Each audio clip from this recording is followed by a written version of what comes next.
Mga kapatid, ang humiliya po ngayong araw ng linggo pong ito ay hango po sa babasahin kong ito. Marcos, Kapitulo 5, versikulo 21 hanggang 43. Ang anak ni Jairo at ang babaeng dinudugo. Si Jesus ay sumakay sa bangka at bumalik sa kabilang ibayo. Nasa baybayin pa lamang siya ng lawa ay dinumog na siya ng napakaraming tao. Naroon din ang isang tagapamahala ng sinagoga na ang pangalan ay Jairo. Pagkakita kay Jesus, siya'y lumuhod sa paanan nito at nagmamakaawa. Nag-aagaw buhay po ang anak kong dalagita. Maawa po kayo. Sumama kayo sa akin at ipatong ninyo sa kanya ang inyong kamay upang siya'y gumaling at mabuhay.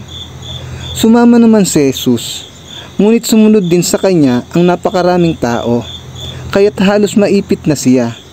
Kasama rin doon ang isang babaeng 12 taon nang dinudugo.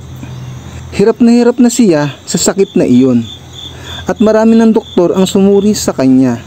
Naubos na ang kanyang ari-arian sa pagpapagamot, ngunit hindi pa rin siya gumagaling. Sa halip, lalo pang lumala ang kanyang karamdaman. Nabalitaan niya ang tungkol kay Jesus, kaya't nakipagsiksikan siya hanggang sa makalapit sa likuran ni Jesus at hinipo ang damit nito, sapagkat inisip niyang mahipo ko lang ang kanyang damit, gagaling na ako. Agad ngang tumigil ang kanyang pagdurugo at naramdaman niyang magaling na siya. Naramdaman naman ni Jesus na may kapangyarihang lumabas sa kanya, kaya't bumaling siya agad sa mga tao at nagtanong, "Sino ang humipo sa aking damit?" Sumagot ang kanyang mga alagad, "Nakikita po ninyong napakaraming nagsisiksikan sa paligid ninyo. Bakit pa ninyo tinatanong kung sino ang humipo sa damit ninyo?" Subalit patuloy na lumingon-lingon si Jesus sa paghahanap sa kung sinong humipo sa damit niya. Palibas ay alam ng babae ang nangyari. Siya nanginginig sa takot na lumapit kay Jesus. Nagpatira pa at ipinagtapat ang buong katotohanan.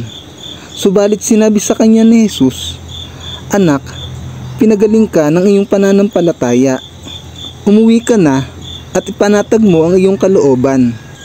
Ikaw ay magaling na."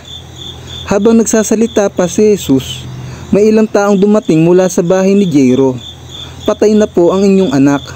Huwag na po ninyong abalahin ang guro," sabi nila. Ngunit nang marinig ito ni Jesus, sinabi niya kay Jairo, "Huwag kang mawalan ng pag-asa. Manampalataya ka lamang." Walang isinama si Jesus noon maliban kina Pedro at ang magkapatid na Santiago at Juan. Nang dumating sila sa bahay ni Jairo, nakita ni Jesus na nagkakagulo ang mga tao. May mga nag-iiyakan at nananaghoy. Pagpasok niya ay kanyang sinabi, "Bakit kayo nagkakagulo at nag-iiyakan?